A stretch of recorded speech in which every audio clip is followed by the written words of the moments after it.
Michael Cloud from Texas 27th. This nation is racing toward a fiscal cliff. That's not news to anyone here. But for too long, Republicans have bemoaned the left as they race toward a fiscal cliff and called it success when we jog toward that same cliff. And indeed, this was a big part of the discussions leading into this term. A lot of what got characterized as the speaker's fight was also an internal discussion about who we were going to be as a conference coming into this term, what things we were going to stand for. And a number of us got up and said, I'm not here to fill a seat. I'm not here to play Congress, and I will not settle for anything less than turning the corner on this and putting us in the right direction. This deal does not do this. This deal plays the same fuzzy math, show game, fiscal games that this place has played for years to use the American people as collateral to build a $31 trillion debt. This deal, as all the talking points have said, you've heard today, when we put a debt ceiling out there, we don't even have the courage to put an amount on it, but instead we put it on a date in the middle of a lame duck session so that the American people will not be able to speak to it in the next election right before another president is elected. That's swampy games. This kind of stuff has got to stop.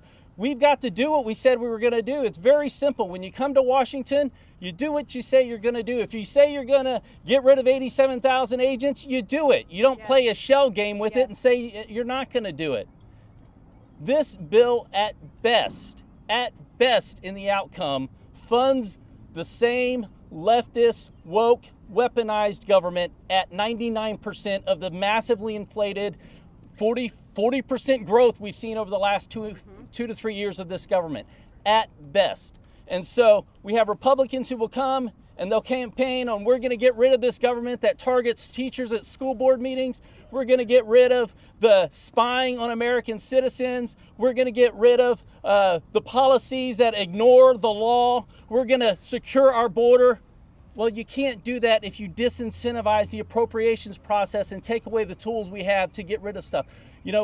On the Appropriations Committee, we've been going through this thing for the months, looking for all this crazy spending. Do you know our cafeteria here pays an NGO to consult on our use of plastic straws?